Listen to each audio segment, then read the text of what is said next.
Hi everyone, welcome to Raj Malhotra IAS group. I am Ankit Kaushal. Hopefully आप अपने घर में सब अच्छे होंगे। तो गाइस अच्छे रहिए, ध्यान रखिए अपना। एंड गाइस आज हम डिस्कस करेंगे करंट अफेयर के पॉइंट ऑफ व्यू से इंपॉर्टेंट टॉपिक। और आज का जो हमारा टॉपिक है अंतर्दृष्टि अनेबलिंग फाइनेंशियल इंक्लूजन। देखिए, फाइनेंशियल इंक्लूजन इस सेशन में हम काफी अच्छे से समझेंगे, तभी हम समझ पाएंगे जो नेशनल स्ट्रेटेजी है आरबीआई की 2019 से 2024, जिसमें आरबीआई चाहता है कि हमारे देश का जो फाइनेंशियल इंक्लूजन है वो इम्प्रूव हो सके। और इसी को देखते हुए अंतर्दृष्टि डैशबोर्ड को लॉन्च किया गया है। यहाँ पर आप ट्वीट भी देख सकते हैं और थोड़ा-सा हम इसको अच्छे से समझ लेते हैं। तो देखिए, शक्तिकांता दास जो आरबीआई के गवर्नर हैं, इन्होंने लॉन्च किया फाइनेंशियल इंक्लूजन डैशबोर्ड अंतर्दृष्टि। अब ये वर्क कैसे करेगा? By capturing relevant parameters, the Antardrishti dashboard will provide the necessary insight to evaluate and track the progress of financial inclusion. अब यहाँ पर हम फाइनेंशियल इंक्लूजन जब समझेंगे ना, तभी हमें समझ में आएगा कि अंतर्दृष्टि है क्या? और ये किस तरह से वर्क करेगा। अगर हम सिंपल वर्ड्स में बात करें कि बेसिकली हम फाइनेंशियल इंक्लूजन को किस तरह से बेटर कर सकते हैं और किस तरह से समझ सकते हैं, तो एक एग्जांपल यहाँ पर हम कंसीडर करते हैं। मान लो कि आरबीआई के द्वारा 100 रुपीज इशू करेंगे। अब ये बात तो हमें पता है कि आरबीआई करेंसी को इशू करता है 2500। अभी 2000 की जो करेंसी है वो बैन भी होने वाली है ना, डिमोनेटाइजेशन हमें फिर से देखने को मिलेगा। लेकिन अब यहाँ पर सिर्फ हम एग्जांपल कंसीडर कर रहे हैं 100 रुपीज का। अब ये 100 रुपीज जो आरबीआई के द्वारा इशू करे गए हैं, ये आरबीआई ने 100 पर्सन को 1 रुपीज मतलब 1% डिस्ट्रीब्यूट कर दिए। अब ये जो 100 पर्सन है, इनमें से सिर्फ 10% पर्सन के बैंक अकाउंट है। अब यहाँ पर जो 10% पर्सन के बैंक अकाउंट है, ये पैसा बैंक में डिपॉजिट करवाएंगे। और मान लो कि इन पर्सन के पास 15 रुपीज आ गया, और इनमें से या ऐसे समझ लो 10% के पास 10 रुपीज है। ये बैंक में जब डिपॉजिट होगा, और एक तरह से प्रॉपर साइकिल में हमें देखने को मिलेगा। अब प्रॉपर साइकिल में कैसे? अब ये पैसा बैंक डिपॉजिट में आया, तो यहाँ पर हमारी गवर्नमेंट ऑफ इंडिया और आरबीआई एक तरह से ये देख पाएगी ना सर्कुलेशन में कितना पैसा है। सर्कुलेशन में जो पैसा होगा वो हम वही कंसीडर करते हैं जो हमारा बैंकिंग सेक्टर में बेसिकली पैसा आता है। अब मार्केट में जो फ्लो कर रहा है उसको तो हम कंसीडर नहीं करेंगे।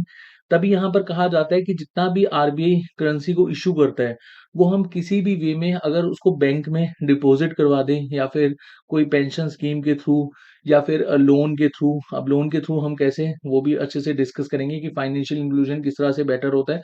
और साथ साथ अगर डिपॉजिट के वे में जहाँ पर मैक्सिमम टू मैक्सिमम जो लोग हैं वो अपना बैंक अकाउंट ओपन करें, और उससे आरबीआई एक प्रॉपर सर्कुलेशन देख पाता है कि पैसा बेसिकली हमारी मार्केट में कितना फ्लो हो रहा है, और उसके through he government of India development कर पाती है। अब ये आपको सारे के सारे जो फैक्ट्स हैं वो बहुत ही अच्छे से क्लियर हो जाएँगे। अब यहाँ पर इसको इस तरह से समझो कि फाइनेंशियल इंक्लूजन अगर हमारा बेटर होगा, तो हमारी इकोनॉमिक जो ग्रोथ है वो बेटर होगी। और एक पॉवर्टी जो हमारे यहाँ पर सबसे बड़ा कंसर्न है, उसको हम धीरे-धीरे खत्म कर पाएँगे इंडिया में या फिर वर्ल्ड वाइड। अब यहाँ पर अगर फाइनेंशियल इंक्लूजन बेटर हो जाता है, तो देखिए अगर आरबीआई के पास सर्कुलेशन में पैसा होगा, गवर्नमेंट ऑफ इंडिया के पास सर्कुलेशन में पैसा होगा, तो वो डेवलपमेंट कर पाएँगे, जॉब क्रिएशन हो पाएगी, और इकोनॉमिकल स्ट्रेस नहीं आएगा इकोनॉमी में, और हम इन्वेस्टमेंट भी कर पाएँगे। अगर यहाँ पर हमें फाइनेंशियल सर्विस को बेटर करना है, तो हमें यहाँ पर जो इंक्लूजन है, फाइनेंशियल इंक्लूजन उसको बेटर करना होगा। Without adequate access to formal financial service, individuals and firm need to rely on their unlimited resources. अब देखिए, जो आरबीआई के द्वारा करेंसी इशू करी जा रही है, अगर वो प्रॉपर साइकिल में नहीं आएगी, तो यहाँ पर बहुत ही लिमिटेड रिसोर्स बच जाएंगे गवर्नमेंट ऑफ इंडिया के पास, तो उस हिसाब से वो डेवलपमेंट नहीं कर पाएंगे। अब आप एक यहाँ पर इकोनॉमिक में टर्म आती है माइक्रो एंड मैक्रो। माइक्रो क्या होता है? इंडिविजुअल। मैक्रो क्या होता है? ह्यूज पिक्चर, है ना। अब यहाँ पर हम कंट्री वाइज बात कर रहे हैं। अगर आपको यहाँ पर फाइनेंशियल इंक्लूजन इम्प्रूव हो जाता है, तो बेसिकली हमारी जो गवर्नमेंट है वो सस्टेनेबल वे में सोशल इकोनॉमिक ग्रोथ कर पाएगी। और यहाँ पर हम एक तरह से अगर समझें कि अभी तक जो आरबीआई के एफर्ट्स हैं, जैसे हमारे देश को आज़ाद हुए 75 ईयर्स हो चुके हैं, और यहाँ पर government of India and RBI के द्वारा काफ़ी बार एफर्ट्स करे गए हैं कि हमारे देश का जो फाइनेंशियल इंक्लूजन है उसको इम्प्रूव करा जाए। अब हम थोड़ा-सा यहाँ पर बहुत ही ईज़ी वे में स्टार्टिंग से समझ लेते हैं। जैसे कि आप सब जानते हैं कि देश को आज़ाद हुए 75 ईयर्स हो चुके हैं। अब 1947 में जैसे ही हमारा देश आज़ाद होता है, तो 1949 में एक एक्ट पास होता है कि आरबीआई को नेशनलाइज़ कर दो। अब यहाँ पर आरबीआई नेशनलाइज़ होगा, तो आरबीआई का वर्क क्या होगा कि जितना भी यहाँ पर बैंकिंग सेक्टर है, वो देश के हर कोने में पहुँच जाए और उस समय हमारे देश के पास इतना पैसा था नहीं और यहाँ पर जो यूनिवर्सल बैंक होते हैं, यूनिवर्सल बैंक लगा लो यहाँ पर आप नॉर्मल बैंक समझ लो जैसे एसबीआई हो गया, पीएनबी हो गया। अब ये सिटीज़ में तो बेसिकली अपनी ब्रांचेज़ ओपन कर पाते थे। पहले तो आरबीआई ने अपने आप को नेशनलाइज़ करा। 4 ज़ोन में आरबीआई के जो ऑफ़िसेज़ हैं वो एस्टेब्लिश हुए। 4 ज़ोन जैसे कि नॉर्थ में कहाँ पर है? न्यू दिल्ली में। उसके बाद साउथ में चेन्नई में है और अगर आप वेस्ट में कंसीडर करो तो मुंबई में जो हेड ऑफ़िस है और ईस्ट में कोलकाता में। कोलकाता में पहले हेडक्वार्टर होता था लेकिन 1937 के बाद शिफ्ट हो गया था। अब कहाँ पर है हेडक्वार्टर? मुंबई में। और टोटल 19 रीजनल ऑफिसेज़ हैं और आरबीआई के द्वारा ही बैंक के जो बेसिकली लाइसेंस हैं वो इश्यू करे जाते हैं। जैसे एसबीआई को देना है, पीएनबी को देना है या कोई भी प्राइवेट सेक्टर बैंक को देना है। तो यहाँ पर आरबीआई ने हर संभव प्रयास करा कि देश के हर कोने में हम बैंकिंग सेक्टर को एस्टेब्लिश करें। अब उस समय हमारे पास रिसोर्सेज़ बहुत कम थे। तो विलेज लेवल पर जो बैंकिंग सिस्टम है उसको हम एस्टेब्लिश नहीं कर पाए, है ना? और यहाँ पर एक सरप्लस इनकम की हमें कमी थी और एक ट्रस्ट बिल्टअप नहीं कर पा रहे थे। अब यहाँ पर विलेज लेवल पर जो लोग थे, वो बैंकिंग में पैसा अपना डिपॉज़िट नहीं करवाते थे।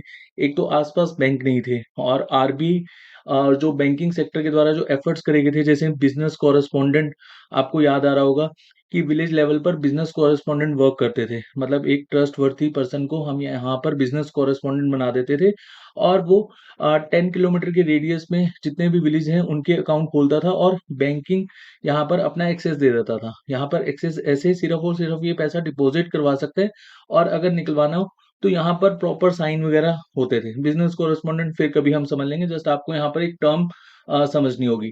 अब देखिए बिज़नेस कॉरेस्पोंडेंट वर्क क्या कर रहे हैं कि विलेज लेवल पर यहाँ पर हमें जो बेसिकली लोग हैं उनके बैंक अकाउंट्स बेसिकली ओपन हो रहे हैं। लेकिन एक ट्रस्ट बिल्टअप नहीं हो पा रहा और यहाँ पर जो कस्टमर की रिक्वायरमेंट है बैंकिंग सेक्टर में वो कंप्लीट नहीं हो पा रही। अब ट्रांज़ैक्शन जो कॉस्ट होती है वो भी हमें काफ़ी ज़्यादा देखने को मिल रही है।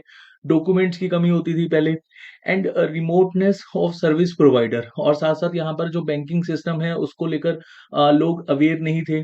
And poor quality of services starting के डेज़ में बैंकिंग की जो सर्विसेज है वो इतनी बेहतर नहीं थी। धीरे-धीरे इम्प्रूव हुआ।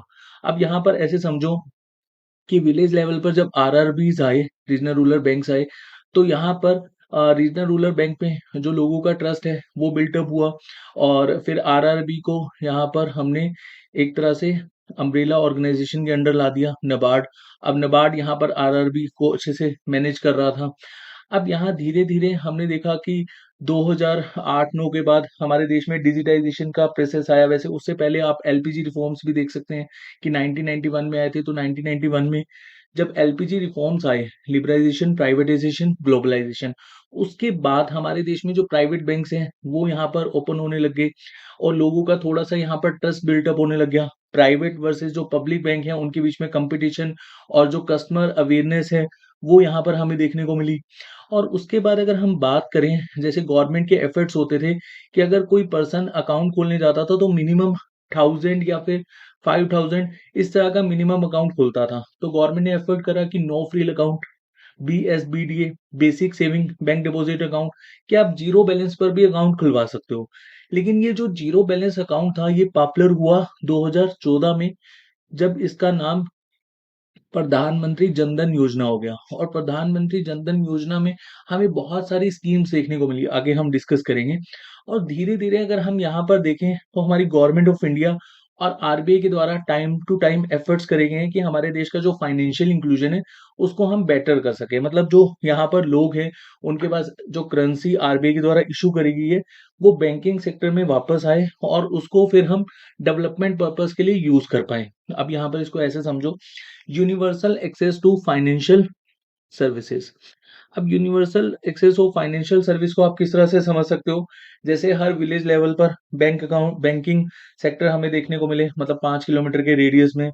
अब देखिए यहाँ पर डिजिटल जो आजकल बैंकिंग सिस्टम हमें देखने को मिल रहा है, जैसे स्मॉल बैंक और पेमेंट बैंक का जो कंसेप्ट आ गए हैं। यहाँ पर अगर हम देखें, जो एक ट्रस्ट अभी के लिए बिल्टअप नहीं हो पा रहा था, वो ट्रस्ट यहाँ पर हमें देखने को मिल रहा है। आजकल लोग पेमेंट बैंक खुलवा रहे हैं और रिमोट एरियाज़ में ही आपको पेमेंट बैंक और स्मॉल बैंक देखने को मिलेंगे। उसके बाद providing basic of financial services. अब इसको आप किस तरह से समझ सकते हो कि जैसे बीएसबीडीए, अब यहाँ पर जो लोग गरीब हैं उनको नो मतलब एक तरह से जीरो बैलेंस अकाउंट पे उनके अकाउंट ओपन हो रहे थे। एंड यहाँ पर एक सस्टेनेबल इन्वेस्टमेंट हमने प्रोडक्ट बनाया, बीएसबीडीए या फिर Pradhan Mantri Jan Dhan Yojana.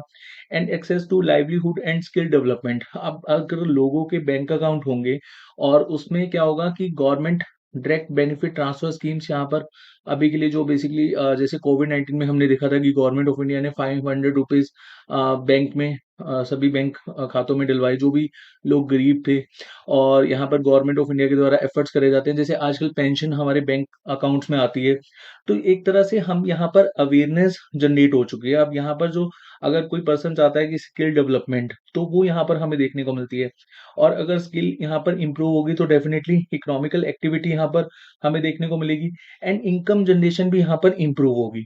And customer protection and grievance redressal. अब सबसे बड़ा मुद्दा है कस्टमर की प्रोटेक्शन का। अब आप सब जानते हैं कि जो गवर्नमेंट ऑफ इंडिया के द्वारा बायोमेट्रिक या फिर केवाईसी नॉर्म्स में हम देखते हैं ना कि बायोमेट्रिक हमें बेसिकली लगाना पड़ता है और उसके बाद ही हमारे बैंक अकाउंट्स ओपन हो पाते हैं। तो यहाँ पर customers biometric and demographic data, इसको हमारी जो गवर्नमेंट है वो इंश्योर करती है कि उसको वो प्रोटेक्ट करती है। और दैट्स व्हाई हम कहते हैं ना, और ये हमारी राइट टू प्राइवेसी भी है। और इसको लेकर हमारी गवर्नमेंट एफर्ट्स करती रहती है। टाइम टू टाइम गवर्नमेंट के द्वारा अवेयरनेस एड्स देखने को मिलती हैं, जैसे ओटीपी आपको शेयर नहीं करना है। अब तो बैंक के जो बेसिकली कस्टमर्स हैं, बैंक खुद से फ़ोन करता है कि आपको किसी को भी ओटीपी शेयर नहीं करना है। एंड इफेक्टिव कोऑर्डिनेशन हमें आज की डेट में देखने को मिल रहा है। तो यही बेसिकली क्या है, स्ट्रेटेजिक पिलर है फाइनेंशियल इंक्लूजन का। अगर अभी के लिए हम देखें कि फाइनेंशियल इंक्लूजन को बेटर करने के लिए कौन-कौन सी स्कीम्स यहाँ पर वर्क कर रही हैं, जैसे प्रधानमंत्री जनधन योजना, अब ये किस तरह से वर्क कर रही है, इसको हम समझते हैं। जैसे 2014 में अगर हम बात करें, हमारे देश के जो लोग हैं, वो इतना बैंकिंग में ट्रस्ट नहीं करते थे। मतलब यहाँ पर 14 टू 20% के इन बिटवीन ही लोगों के बैंक अकाउंट थे। अब यहाँ पर जैसे प्रधानमंत्री जनधन योजना अकाउंट हमारी गवर्नमेंट ऑफ इंडिया लेकर आई, और इसमें गवर्नमेंट ऑफ इंडिया ने कुछ स्कीम्स भी बेसिकली ऐड ऑन कर दी। जैसे अगर कोई भी पर्सन प्रधानमंत्री जनधन योजना अकाउंट खुलवाएगा, तो उसको एक्सीडेंटल इंश्योरेंस दिया जाएगा। अगर हाफ डिसेबल्ड होगा तो 1 लाख, अगर फुल डिसेबल्ड या डेथ हो जाएगी तो 2 लाख। और साथ-साथ यहाँ पर ओवरड्राफ्ट फैसिलिटी 10,000 तक की यहाँ पर दे दी गई। और प्रधानमंत्री सुरक्षा बीमा योजना, ये भी इसमें आप ऐड ऑन करवा सकते हो, बहुत ही मिनिमम सा यहाँ पर चार्ज है। प्रधानमंत्री अ, उसके बाद सुरक्षा बीमा योजना के साथ प्रधानमंत्री जीवन ज्योति बीमा योजना, ये कुछ इंश्योरेंस स्कीम थी जो गवर्नमेंट ऑफ इंडिया के द्वारा यहाँ पर लॉन्च करेगी, और जिसके थ्रू हमारा जो फाइनेंशियल इंक्लूजन है वो काफ़ी बेटर हुआ। उसके बाद देखिए प्रधानमंत्री मुद्रा योजना। हाँ, प्रधानमंत्री मुद्रा योजना के थ्रू जो लोग लोन नहीं ले पाते थे, जैसे हम एक वर्ड सुनते थे इकोनॉमिक्स में, रेड कारपेट का शिकार होना पड़ता था। अगर कोई पर्सन बैंक के लिए बैंक में जाता था लोन लेने के लिए, तो उसे बहुत सारे डॉक्यूमेंट्स माँगे जाते थे, और कोई एज़ सच गारंटी के तौर पर कोई पर्सन को लेकर आओ, उसका बैंक अकाउंट होगा, अगर वो गारंटी देगा तभी उसको लोन मिलेगा। तो बहुत सारी चीज़ें यहाँ पर बैंक के द्वारा माँगी जाती थी। तो इसको बहुत ही ईज़ी कर दिया गया। और प्रधानमंत्री मुद्रा योजना के थ्रू 3 कैटेगरीज़ में लोन दिए जाते हैं, शिशु, किशोर एंड तरुण। अब शिशु कैटेगरी में 50,000 तक का लोन दिया जाता है, किशोर कैटेगरी में 50 टू 5 लाख तक का लोन दिया जाता है, एंड तरुण में 5 लाख टू 10 लाख तक का लोन दिया जाता है। अब यहाँ पर ये जो मुद्रा योजना के थ्रू लोन दिए जा रहे हैं, ये किनको दिए जा रहे हैं? Self help group. और यहाँ पर अगर समझ लो कोई एससी, एसटी, अगर यहाँ पर कैटेगरी से लोग हैं, उनको यहाँ पर लोन दिए जाएँगे। तो एक तरह से मुद्रा योजना हमें यहाँ पर एक तरह से फाइनेंशियल इंक्लूजन के लिए काफ़ी हेल्प कर रही है। और उसके बाद बात करें अटल पेंशन योजना, जो यहाँ पर गवर्नमेंट जॉब नहीं कर रहे हैं और उनको भी पेंशन मिले, इसके लिए हमारी गवर्नमेंट ने अटल पेंशन योजना लेकर आई थी। अब जितना आप कंट्रीब्यूशन करोगे, 1000, 2000, 3000, 4000 या फिर 5000, और ये आपको 40 साल तक देना है, 18 से 40 तक आप इस स्कीम को एक्सेस कर सकते हो। और उसके बाद जैसे ही आपकी 60 साल की एज हो जाएगी, मतलब यहाँ पर 18 से 40 साल अगर आपकी है, तो आप इस स्कीम को अभी ओपन करवा सकते हो, मतलब अभी आपके लिए स्कीम है।